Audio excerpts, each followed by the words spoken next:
اعوذ باللہ من الشیطان الرجیم، بسم اللہ الرحمن الرحیم۔ خواتین و حضرات، یہ سورہ بقرہ کی آیت 252 ہے جس سے ہم درس کی ابتدا کر رہے ہیں۔ اس سے پچھلی آیت میں اللہ تعالیٰ نے جہاد کی حکمت بیان کی ہے۔ یہ بتایا ہے کہ اس دنیا میں انسان کا معاملہ یہ ہے کہ اگرچہ اللہ تعالیٰ نے اس کو یہ شرف عطا فرمایا ہے کہ اسے عقل جیسی نعمت دی ہے، شعور دیا ہے، خیر و شر میں امتیاز کی صلاحیت بخشی ہے، لیکن بالعموم ایسا ہوتا ہے کہ وہ اپنے حدود سے تجاوز کر کے غلط طریقے سے اپنے اختیار کو استعمال کرتا ہے، تو اس سے دنیا میں ظلم، عدوان، زیادتی اور اس طرح کی دوسری چیزیں نمایاں ہو جاتی ہیں۔ چنانچہ ابھی تک انسان ایسا کوئی حل تلاش نہیں کر سکا ریاست کے بغیر، نظم اجتماعی کے بغیر، مجرموں کی سرکوبی کے بغیر اور ان کو کنٹرول میں رکھنے کے مختلف اقدامات کے بغیر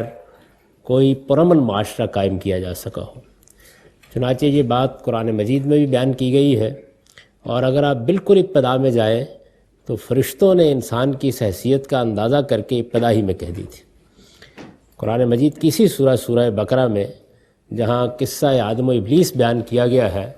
وہاں یہ مکالمہ بھی نقل ہوا ہے کہ جب اللہ تعالیٰ نے یہ فرمایا کہ میں زمین پر ایک ایسی مخلوق بنانے والا ہوں جسے میں اختیار اور اقتدار دوں گا، زمین کی بادشاہی اسے دے دوں گا، تو فرشتوں نے یہ محسوس کر کے کہ جب اختیار بھی ہوگا، اقتدار بھی ہوگا، تو پھر اس کا پورا امکان ہے کہ خون بہایا جائے گا اور زمین میں فساد برپا کیا جائے گا۔ اس کی نفی نہیں کی اللہ تعالیٰ نے۔ اس کی وجہ یہ ہے کہ یہ اختیار کا ایک نتیجہ ہے، یعنی جب آپ کسی کو اختیار دیتے ہیں، جب کسی کو زمین کی بادشاہی دے دیتے ہیں اور پھر اس کے اندر یہ صلاحیت بھی رکھ دیتے ہیں کہ وہ چاہے تو اس اختیار کو صحیح استعمال کرے، چاہے تو اس کو غلط استعمال کرے، پھر اس کے اندر خواہشات، رغبات، مفادات اور تعصبات کی ایک دنیا بھی آباد کر دیتے ہیں۔ یہ ٹھیک ہے کہ اس کے ساتھ اس کو عقل بھی دی گئی، شعور بھی دیا گیا، خیر و شر میں امتیاز کی صلاحیت بھی دی گئی، لیکن اس کا امکان پیدا ہو جاتا ہے کہ اب کچھ لوگ اس اختیار کو غلط استعمال کریں گے۔ یہی وجہ ہے کہ اللہ تعالیٰ نے بھی یہ طریقہ اختیار کیا، اور دنیا کا بھی عمومی تجربہ یہ ہے کہ انسان کسی نہ کسی طریقے سے اپنے اندر اجتماعی نظم پیدا کرتا ہے۔ یعنی جب بھی وہ کوئی معاشرہ بناتا ہے تو اس کی یہ کوشش ہوتی ہے کہ وہ اپنے اندر کوئی اجتماعی نظم پیدا کر لے۔ یہ اجتماعی نظم پیدا کرنے کی ضرورت بھی اسی لیے ہے۔ اجتماعی نظم کا انسان کیوں اہتمام کرے گا؟ یہ جب بھی ہوگا اس کی آزادی کو سلب کرے گا، اس پر کچھ پابندیاں لگائے گا، اسے کچھ قاعدوں میں محدود کرے گا، اس سے کچھ نہ کچھ اجتماعی نظم کی ضرورتوں کو پورا کرنے کے لیے ٹیکس کے طور پر وصول کرے گا۔ یہ سب انسان اس لیے گوارا کرتا ہے تاکہ امن قائم بھی ہوتی رہے اور دنیا میں کہیں فساد پیدا نہ ہو جائے۔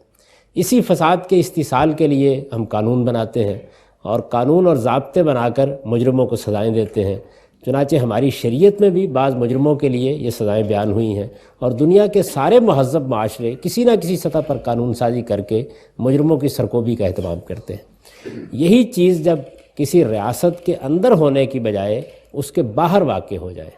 قوموں کی سطح پر واقع ہو جائے، یعنی کوئی قوم سرکشی اختیار کر لے یا کوئی اجتماعی نظم سرکشی اختیار کر لے، کوئی حکومت سرکشی اختیار کر لے اور وہ دنیا میں ظلم اور عدوان کی علمبردار بن جائے، تو اندازہ کیا جا سکتا ہے کہ اس سے کس پیمانے پر فساد پھیل جاتا ہے۔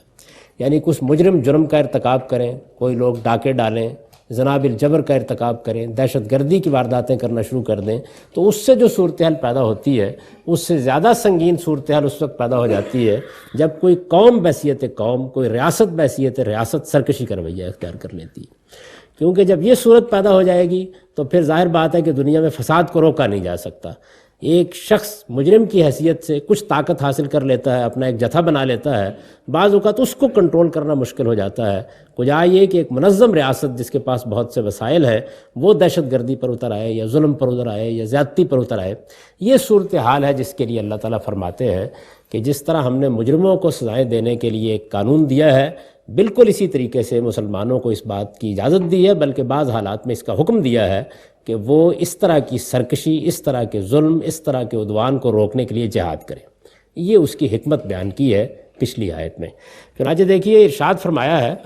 کہ وَلَوْلَا دَفْعُ اللَّهِ النَّاسَ بَعْضَهُم بِبَعْضٍ لَفَسَدَتِ الْأَرْضُ۔ یعنی اگر اللہ تعالیٰ انسانوں کے اندر ہی سے ایسے لوگوں کو نہ کھڑا کرتا رہتا کہ جو اس طرح کی مجرم قوموں کو سزا دے سکیں، اس طرح کی مجرم حکومتوں کو سزا دے سکیں، اس طرح کے ظلم و عدوان کا استحصال کر سکیں، اس کا کلا کما کر سکیں، تو زمین فساد سے بھر جاتی، یعنی پھر اس کو روکنا ممکن نہ رہتا۔ یہ اس سوال کا جواب ہے جو عام طور پر مذہب کی بنیاد پر پیدا ہو جاتا ہے کہ اس میں جنگ و جدال کی اجازت کیوں دی گئی ہے یا اس کا حکم کیوں دیا گیا ہے۔ تو قرآن مجید نے دوسری جگہوں پر بھی اس کو موضوع بنایا ہے، اور یہاں چونکہ خود قرآن لوگوں کو جنگ کی ترغیب دے رہا ہے، اس وجہ سے اس کا فلسفہ اور اس کی حکمت بھی بیان کرتی ہے۔ یعنی یہ بتا دیا ہے کہ یہ کسی ملک گیری کے لیے نہیں ہے، یعنی اس مقصد کے لیے مسلمانوں کو تلوار اٹھانے کی ترغیب نہیں دی جا رہی کہ وہ ملک فتح کرے، اس کے لیے نہیں دی جا رہی کہ وہ لوگوں پر اپنے مذہب کو ٹھونسنے کی کوشش کرے، اس کے لیے نہیں دی جا رہی کہ وہ کسی کو انکار کی سزا دیں، اس کے لیے نہیں دی جا رہی۔ یہ اصل میں اس لیے دی جا رہی ہے کہ زمین میں فساد پیدا نہ ہونے پائے، فتنہ پیدا نہ ہونا پائے۔ یہ معلوم ہے کہ قرآن مجید نے خاص طور پر فساد اور فتنے کا لفظ استعمال کر کے یہ بتایا کہ یہی وہ مقصود ہے، یہی وہ ہدف ہے کہ جس کو سامنے رکھ کر ایک مسلمان کو یہ اقدام کرنا چاہیے۔ یہاں ظاہر ہے کہ اس کی تفصیلات کا موقع نہیں ہے، یہ چیزیں اس سے پہلے زیر بحث آ چکی ہیں جہاں قتال کا حکم دیا گیا ہے، لیکن یاد دہانی کے لیے یہ بات عرض کر رہا ہوں کہ اسلام میں جس طریقے سے اللہ تعالیٰ نے مسلمانوں کے معاشرے پر یہ ذمہ داری ڈالی ہے کہ وہ مجرموں کی سرکوبی کرے، چنانچہ سزائیں جو کچھ بھی شریعت میں بیان کی گئی ہیں وہ کسی فرد کا کام نہیں ہے کہ وہ دوسرے پر نافذ کر دے،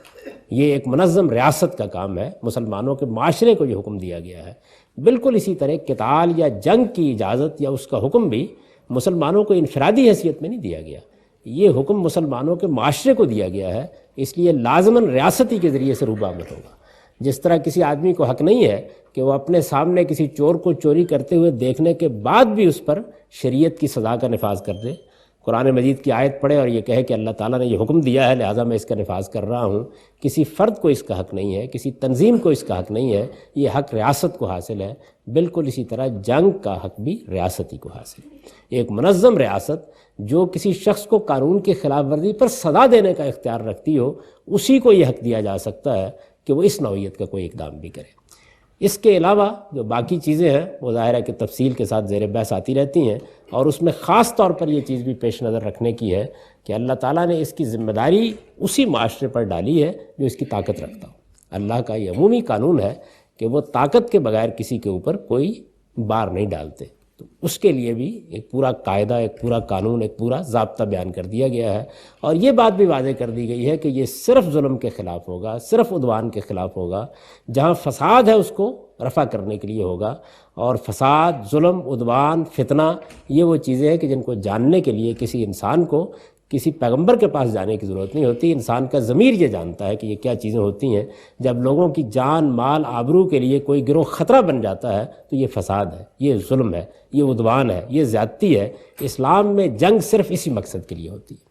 چنانچہ یہاں بھی اس کو واضح کیا کہ اگر اللہ تعالیٰ اس کی اجازت نہ دیتے اور اس طریقے سے مختلف گروہوں کے ذریعے سے طاقت کا ازالہ نہ کرتے رہتے، یعنی کسی ایک ہی قوت یا کسی ایک ہی طاقت کو یہ حشمت حاصل ہو جاتی کہ وہ دنیا میں جس طرح چاہے اقدام کرتا اور کوئی اس کے سامنے کھڑے ہونے والا نہ ہوتا، یا اللہ تعالیٰ اس کا راستہ لوگوں کے لیے نہ کھولتے، تو زمین فساد سے بھر جاتی۔ فرمایا وَلَٰكِنَّ اللَّهَ ذُو فَضْلٍ عَلَى الْعَالَمِينَ، لیکن اللہ تعالیٰ نے یہ نہیں کیا، اس نے اس کی اجازت دی ہے، بلکہ بعض حالات میں اس کی ذمہ داری مسلمانوں پر بھی ڈالی ہے، اپنے ماننے والوں پر بھی ڈالی ہے، اور یہ انسانیت کی فلاح کے لیے، اس کی بہبود کے لیے ذمہ داری دی گئی ہے۔ یہ اللہ کا بڑا فضل ہے، وہ دنیا والوں پر بڑی عنایت فرمانے والا ہے۔ یعنی اگر وہ اس کی اجازت نہ دیتا تو زمین فساد سے بھر جاتی، پھر گنڈے لوگوں کی عزتوں کے ساتھ کھیلتے، لوگوں کی جان، مال، آبرو خطرے میں پڑ جاتی، حکومتیں فساد برپا کرتی اور کوئی ان کا ہاتھ پکڑنے والا نہ ہوتا۔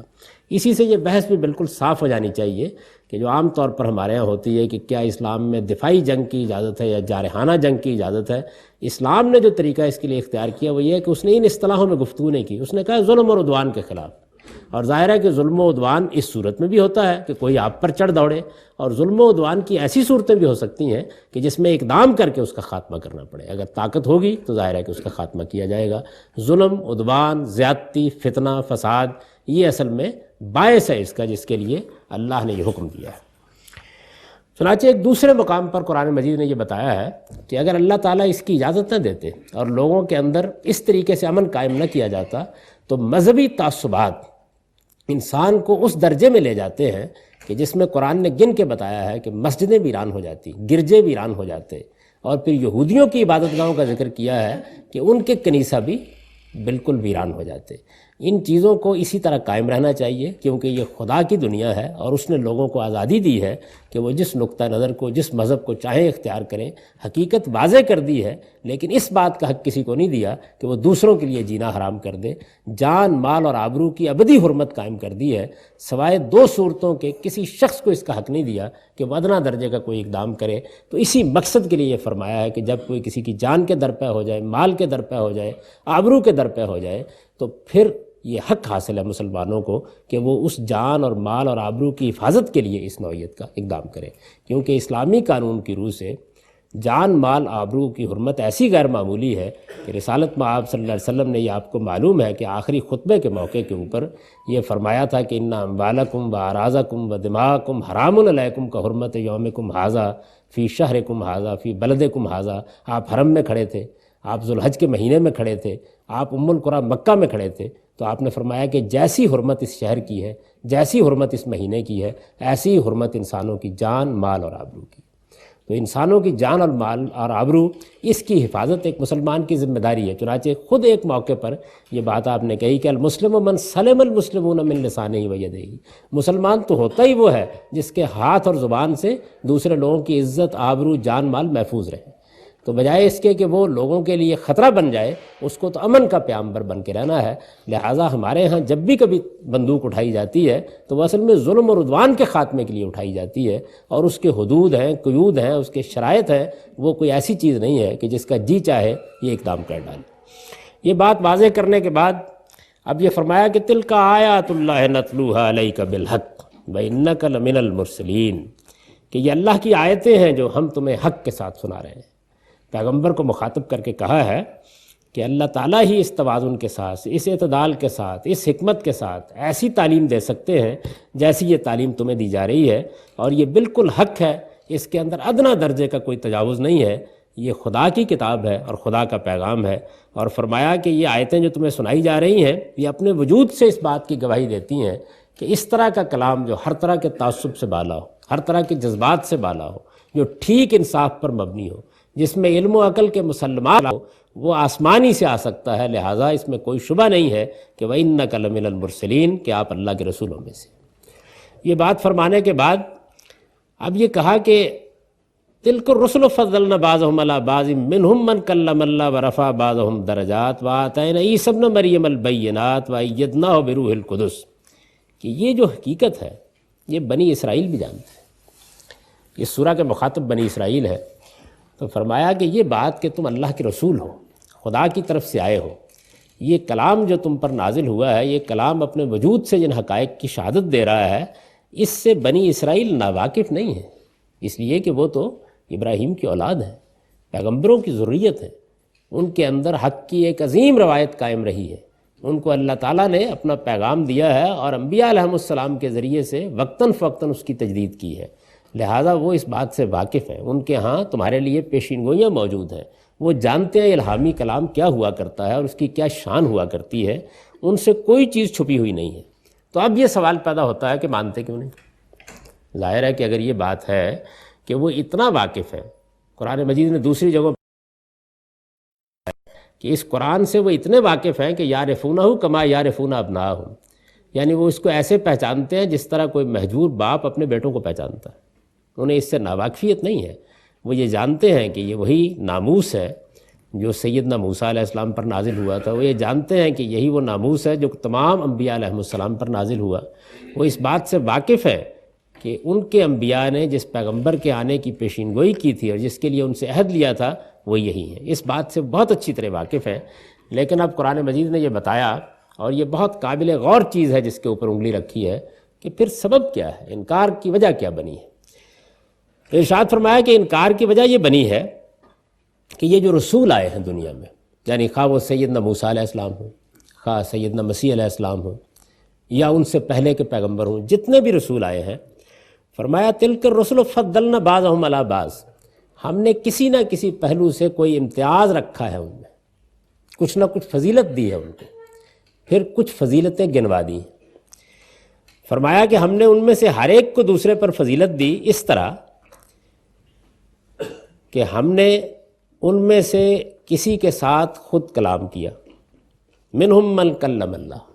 یعنی ان میں بعض وہ تھے، ظاہر اشارہ سیدنا موسیٰ علیہ السلام کی طرف ہے کہ ان میں سے بعض وہ تھے کہ اللہ ان سے ہم کلام ہوا۔ اچھا، پھر کسی کے درجے بعض دوسری حیثیتوں سے بلند کر دیے، رفع بعضہم درجات، یعنی کسی کے ساتھ یہ معاملہ کیا، کسی کو کسی اور لحاظ سے فضیلت دے دی۔ ظاہر ہے کہ جو ان کی ذمہ داریاں تھیں، جس دور میں وہ آئے، جس لحاظ سے مبعوث کیے گئے، اللہ نے اس کے لحاظ سے ان کے ساتھ معاملہ کیا۔ تو اس طرح کچھ نہ کچھ غیر معمولی حیثیتیں کسی نہ کسی پیغمبر کو دوسرے کے مقابلے میں حاصل ہو گئی۔ سیدنا موسیٰ علیہ السلام کے ساتھ جس نوعیت کا کلام اللہ تعالیٰ نے کیا، وہ کسی دوسرے پیغمبر کے ساتھ نہیں کیا۔ تو ارشاد فرمایا کہ یہی معاملہ بعض دوسرے رسولوں کے ساتھ ہوا۔ پھر سیدنا مسیح ابن مریم کا ذکر کیا کہ آخر میں مریم کے بیٹے مسیح آئے، ان کو ہم نے نہایت واضح نشانیاں دیں۔ انجیل کو بھی پڑھیں، قرآن کو بھی پڑھیں تو یہ معلوم ہوتا ہے کہ ان کا پورا وجود اللہ تعالیٰ نے ایک معجزہ بنا دیا، اس کے اسباب ہیں، یعنی یہ بتایا ہے، قرآن نے بھی بتایا ہے اور انجیل سے بھی معلوم ہوتا ہے کہ اس کی وجہ کیا ہوئی، لیکن پورا وجود معجزہ بن گیا۔ بن باپ کی پیدائش ہوئی، انہوں نے گہوارے میں اپنے تقرر کا اعلان کیا جو کسی پیغمبر نے نہیں کیا، یعنی ایک بچے کی حیثیت سے گویا اس بات کا اعلان کیا کہ میں خدا کی طرف سے نبوت کے منصب پر فائز ہو کر آیا ہوں، مجھے ایک کتاب دی جائے گی، میں تمہاری رہنمائی کروں گا۔ پھر اس کے بعد جب وہ پیغمبر کی حیثیت سے مبعوث ہو گئے تو اللہ تعالیٰ نے ان کو ایسے معجزات دیے کہ قرآن مجید میں ان کا ذکر پڑھیے تو معلوم ہوتا ہے غیر معمولی معاملات ہوئے، یعنی مردوں کو جلا اٹھانا، ایک کوڑی کو درست کر دینا، اپنے ہاتھ سے مٹی کی ایک مورت بنانا، جیسے قرآن نے بیان کیا کہ وہ ایک پرندے کی صورت بناتے فینفخ فیہ، پھر اس میں پھونک دیتے فیکون طیرا بإذن اللہ، تو وہ بالکل جیتا جاگتا پرندہ بن جاتا۔ تو یہ جو غیر معمولی معاملات ہوئے تو فرمایا کہ یہ کسی اور کے ساتھ ہم نے نہیں کیے، ان کے ساتھ کیے۔ وآتینا عیسیٰ ابن مریم البینات وأیدناہ بروح القدس، اور معلوم یہ ہوتا تھا کہ وہ روح القدس کہ جس کے ذریعے سے اللہ تعالیٰ اس پوری کائنات کے ساتھ معاملہ کرتے ہیں، وہ ان کی تائید میں کھڑا کر دیا گیا ہے، یعنی جبریل امین گویا یوں سمجھ لیجئے کہ ہر موقع پر ان کی بالکل تائید میں کھڑے ہیں۔ تو ارشاد فرمایا کہ یہ ہم نے کیا۔ اب ہوا کیا کہ ہر امت کا اپنے پیغمبر کے ساتھ اس کی فضیلتوں کے لحاظ سے غیر معمولی جذباتی تعلق پیدا ہو گیا۔ جب یہ غیر معمولی جذباتی تعلق پیدا ہو گیا تو بعد میں آنے والے کو ماننا پھر اتنا آسان نہیں رہا۔ یعنی قرآن مجید نے گویا یہ بتایا کہ اصل میں دین کے لحاظ سے اگر دیکھا جاتا اور یہ خیال کیا جاتا کہ یہ خدا کی دعوت ہے، خدا کا پیغام ہے، اس کا حامل اس نے ہمارے اندر سے بعض انسانوں کو بنایا ہے، ان کے حالات کے لحاظ سے اور ذمہ داریوں کے لحاظ سے انہیں معجزات بھی دیے ہیں، انہیں فضیلتیں بھی دی ہیں، تو پھر سب کے لیے احترام پیدا ہوتا، سب کے لیے عزت پیدا ہوتی، سب کو مانا جاتا۔ لیکن قومیں جب تعصبات میں مبتلا ہو کر کسی ایک شخصیت کے ساتھ اپنے آپ کو غیر معمولی سطح پر وابستہ کر لیتی ہیں تو دوسرے اس کے نزدیک اہمیت نہیں رکھتے، اور جب اہمیت نہیں رکھتے تو اگر بعد میں کوئی آنے والا ہو تو پھر اس کو ماننا بھی آسان نہیں رہتا، یعنی اس کی فضیلت کے خلاف سمجھا جاتا ہے کہ گویا ہم اتنے جلیل القدر پیغمبر کو ماننے کے بعد اب کیا کسی اور کو مان لیں۔ تو ارشاد فرمایا کہ بنی اسرائیل کے ہاں اصل میں یہ چیز ہے جو فتنہ بن گئی، یعنی وہ یہ سمجھتے ہیں کہ اچھا یہ فضیلت، یہ عزت، یہ احترام، یہ قرآن کا نزول، یہ خدا کی آخری کتاب، یہ اس نوعیت کی دعوت، یہ ہمارے اندر سے نکل کر اب کسی اور جگہ جا رہی ہے، ہمارے پیغمبروں کی بجائے اب کسی اور کو یہ حیثیت دینی ہوگی۔ یہ وہ در حقیقت مذنہ ہے اور مذلہ قدم ہے کہ جس میں یہ لوگ پھسلے۔ تو قرآن مجید نے بتایا کہ یہ باعث بنتا ہے امتوں کا۔ اس سے ظاہر ہے کہ اس بات کی طرف بھی ہر مسلمان کو توجہ دلا دی کہ یہ ہمیشہ ملحوظ رکھے آدمی کہ حق کے معاملے میں خدا کی نسبت اصل نسبت ہے، یعنی اس کے علاوہ اگر کوئی نسبت کبھی ہو گئی تو اس کا نتیجہ یہ نکلے گا کہ پھر آدمی حق و باطل کے مابین اسی نوعیت کے فتنے پیدا کر دے گا، یعنی پھر یہ نتیجہ ہوگا کہ آدمی جاہلیت سے نکلے گا لیکن مذہبی بنیاد پر جاہلیت میں مبتلا ہو جائے گا۔ تو قرآن مجید نے جس طرح کہ آگے چل کر آپ دیکھیں گے بار بار اس چیز کو بیان کیا کہ ہم اس مقام پر کھڑے ہیں کہ ہم سب پیغمبروں کو خدا کے پیغمبر مانتے ہیں، سب کو ان کی فضیلتوں کے ساتھ عزت کی نگاہ سے دیکھتے ہیں، سب کو ایک ہی حق کا نمبردار سمجھتے ہیں، سب کے لیے ہمارے دل میں یکساں احترام ہے، اور یہی اصل میں مسلمان امت کا کلمہ جامعہ ہے، یعنی وہ اسی مقام پر کھڑی ہے، ہر طرح کے تعصب سے بالا ہو کر، ہر طرح کی تفریق سے بالا ہو کر۔ چنانچہ یہ سورہ جب ختم ہوگی تو آپ دیکھیں گے کہ ایک مرتبہ پھر یہ بات دہرائی جائے گی، لا نفرق بین احد من رسلہ، ہم اللہ کے پیغمبروں میں کوئی ادنا درجے کا فرق بھی نہیں کرتے، ان کی ساری فضیلتوں کے ساتھ ان کو مانتے ہیں، ان کا احترام کرتے ہیں، ان کی ہدایت کے سامنے سر جھکاتے ہیں، اور ایک ہی سرچشمے سے نکلی ہوئی ہدایت کی حیثیت سے ان کے سامنے اپنے آپ کو صرف کندہ رکھتے ہیں۔ تو یہ چیز ہے کہ جو اصل میں آدمی کو اٹھا دیتی ہے، بلند کر دیتی ہے، لیکن قرآن نے بتایا کہ ایسا ہوتا نہیں۔ ہوتا یہ ہے کہ قومیں عام طور پر اپنے پیغمبر کے معاملے میں ایسی عصبیت میں مبتلا ہو جاتی ہیں کہ پھر کسی اور طرف سے اگر حق آئے تو اس کو آسانی کے ساتھ ماننا ان کے لیے ممکن نہیں ہوتا۔ تو یہود کے لیے یہی چیز بن گئی ہے۔ اسی کو دوسری جگہ قرآن نے اجمال کے ساتھ بیان کیا ہے کہ جب ان پر یہ واضح ہو گیا کہ بنی اسماعیل میں پیغمبر آ گئے ہیں تو یہ چیز ان کے حسد کو برانگیختہ کرنے کا باعث بن گئی، اور پھر انہوں نے یہ خیال کیا کہ اچھا اگر ہم ان کو مانتے ہیں اور خاتم النبیین کی حیثیت سے مانتے ہیں تو گویا کیا ہم اپنے پیغمبروں کو جن کے ساتھ ہم صدیوں سے وابستہ ہیں بے وفائی کر رہے ہیں، یا ان کی اہمیت کو کم کر رہے ہیں، یا ان کے بجائے کسی اور کو کوئی برتری کے مقام پر رکھ رہے ہیں۔ یہ وہ جگہ ہے کہ جس جگہ سے فرمایا کہ ان لوگوں کے یہاں اصل خرابی پیدا ہوئی ہے۔ تو ارشاد ہوا کہ یہ مان لیتے ہیں اس بات کو، یہ جانتے ہیں کہ یہ حق ہے، لیکن چونکہ ہم نے مختلف پیغمبروں کو جو فضیلتیں دی ہیں ان فضیلتوں کو اپنی اپنی جگہ پر رکھ کر بغیر کسی عصبیت کے حق کی بنیاد پر سب پیغمبروں کو ماننا آسان نہیں ہے، تو یہی چیز ان کے لیے اصل مذلہ قدم بن گئی ہے، لغزش کا باعث بن گئی۔ چنانچہ فرمایا کہ یہی چیز ان رسولوں کے ماننے والوں میں ایک دوسرے کو جھٹلانے کا باعث بن گئی۔ اب ظاہر ہے کہ مقابلے ہوں گے، اس کے نتیجے میں مناظروں کی مجلسیں برپا ہوں گی، ایک دوسرے کی فضیلت پر تقریریں کی جائیں گی، اور یہ اب تو خیر اللہ کا بڑا کرم ہے کہ یہ معاملات بڑی حد تک کم ہو گئے ہیں، لیکن ایک زمانہ ایسا رہا ہے کہ مذہبی مناظروں اور مذہبی مجالس میں اصل میں چیزیں یہ ہوتی تھیں، یعنی فضیلتیں ثابت کرنے کے لیے تقریریں ہو رہی ہوتی تھیں، اور وہ تقریریں تھیں کہ جن کی بنیاد پر لوگوں کے یہاں ایک خاص طرح کی عصبیت پیدا ہوتی تھی، اور یہ چیز جب پیدا کی جائے گی ظاہر ہے اس کی فطرت میں یہ چیز شامل ہے کہ جب آپ ایک کو بڑھانے کا کام کریں گے تو دوسرے کی کسی نہ کسی درجے میں تنقیص کرنا شروع کر دیں گے، اور پھر تنقیص بعض اوقات جب تعصبات میں بدلے گی تو ممکن ہے کہ وہ ایسے حدود سے تجاوز کر جائے جس کے کچھ منظر ہم اپنے ہاں بعض فرقوں کی تقریروں میں اب بھی دیکھتے ہیں۔ تو اس سے اندازہ کیا جا سکتا ہے کہ پھر معاملہ کہاں تک پہنچ جاتا ہے۔ تو قرآن مجید نے اس چیز کی نشاندہی کی، اور یہ بڑی اہم بات ہے، یعنی اس کو ہر لحاظ سے سمجھ لینا چاہیے کہ یہ اتنی اہم بات ہے کہ اگر کوئی شخص بھی اس میں مبتلا ہو جائے، یعنی اس نوعیت کا غیر معمولی تعلق آدمی حدود سے تجاوز پیدا کر کے کسی کے ساتھ کر لے، اس کے بعد اس کے لیے حق کی بنیاد پر فیصلے کرنے آسان نہیں رہتے۔ پھر یہ ماننا بہت مشکل ہو جاتا ہے کہ خدا کے پیغمبر دنیا سے رخصت ہوئے تھے تو ان کے ساتھ سیدنا صدیق اکبر بھی تھے، ان کے ساتھ عمر فاروق بھی تھے، ان کے ساتھ عثمان غنی بھی تھے، ان کے ساتھ علی مرتضیٰ بھی تھے، ان کے ساتھ ان کے دوسرے صحابہ بھی تھے۔ ہر ایک کو خدا نے غیر معمولی فضیلتیں دی تھیں، ہر ایک کا ایک مقام تھا، اور ہر ایک کا مقام اپنے لحاظ سے قابل احترام تھا۔ اس جگہ کھڑا ہونا پھر آسان نہیں رہتا، یعنی اس کا لازمی نتیجہ نکلتا ہے۔ تو اسی چیز کو آگے پیغمبروں کی جگہ پر اٹھا لیجئے کہ ظاہر ہے کہ جب امتیں پیغمبروں کی بنیاد پر کھڑی ہوتی ہیں تو انہی فضیلتوں کی بحثوں میں آ کر پھر وہ حق کا انکار کرنا شروع کر دیتی ہیں۔ اس پر انگلی رکھ کے قرآن نے بتایا کہ یہ چیز ہے کہ جو اصل میں ان کے انکار کا باعث بن گئی ہے۔ چنانچہ یہی ہوا ہے، اور یہی چیز ان رسولوں کے ماننے والوں میں ایک دوسرے کو جھٹلانے کا باعث بن گئی۔ وَلَوْ شَاءَ اللَّهُ مَا اقْتَتَلَ الَّذِينَ مِن بَعْدِهِم بَعْدَ مَا جَاءَتْهُمُ الْبَيِّنَاتُ، اگر اللہ چاہتا تو ان واضح دلائل کے سامنے آ جانے کے بعد یہ ان کے بعد والے ایک دوسرے سے جھگڑے نہ کرتے، یعنی اللہ چاہتا تو روک دیتا، بالجبر روک دیتا، اصلاح کر دیتا۔ انسان کے اندر یہ خیال پیدا ہوتا ہے نا کہ آخر اللہ تعالیٰ نے سب کچھ کی اجازت دے رکھی ہے، یعنی اس طرح کی بےہودگیاں ہوتی رہیں، اس طریقے کے جھگڑے ہوتے رہیں، اس طریقے کے مذہبی منافرت کے معاملات ہوتے رہیں، اس طریقے سے مذہب کی بنیاد پر ایک دوسرے کے گلے کاٹے جاتے رہیں، اس طرح حق کا انکار کیا جاتا رہے، تو فرمایا کہ اگر اللہ چاہتا تو یہ ساری باتیں ختم کر دیتا، یعنی اس کے ہاتھ میں تھا، لیکن یہ اس نے نہیں چاہا کہ لوگوں پر جبر کر کے وہ لوگوں کو صحیح راستہ بتائے۔ اس نے جو طریقہ اختیار کیا وہ طریقہ یہ اختیار کیا کہ بات واضح کی جائے، کیونکہ انسان کو اس نے امتحان کے لیے یہاں بھیجا ہے، اپنی کتابوں کے ذریعے سے، اپنی پیغمبروں کے ذریعے سے حق واضح کیا جائے۔ تو ارشاد فرمایا کہ لوگوں پر جبر کر کے چونکہ اللہ نے ان کو نہیں روکا، اس کا نتیجہ یہ نکلا کہ وَلَٰكِنِ اخْتَلَفُوا، کہ انہوں نے پھر اختلاف کیا، فَمِنْهُم مَّنْ آمَنَ وَمِنْهُم مَّنْ كَفَرَ،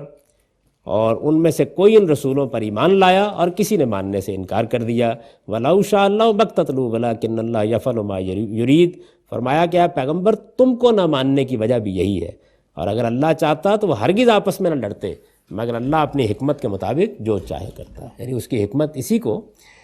درست سمجھتی ہے کہ لوگوں کو یہ آزادی حاصل رہے اور ان کی تعلیم اور تربیت کا اہتمام کیا جائے، وہ کوئی چیز ان پر ٹھونسنا نہیں چاہتا۔ اب اس مقام کا سادہ ترجمہ سن لیجئے۔ ارشاد فرمایا ہے یہ اللہ کی آیتیں ہیں جو ہم تمہیں حق کے ساتھ سنا رہے ہیں، اور اس میں کوئی شک نہیں کہ تم اللہ کے رسولوں میں سے ہو۔ بنی اسرائیل بھی اس بات کو جانتے ہیں، لیکن مانتے اس لیے نہیں کہ یہ جو رسول ہیں ہم نے ان میں سے ایک کو دوسرے پر فضیلت دی، اس طرح کہ ان میں سے کسی سے اللہ خود ہم کلام ہوا، اور کسی کے درجے اس نے بعض دوسری حیثیتوں سے بلند کیے، اور آخر میں مریم کے بیٹے عیسیٰ کو نہایت واضح نشانیاں دیں اور روح القدس سے اس کی تائید کی۔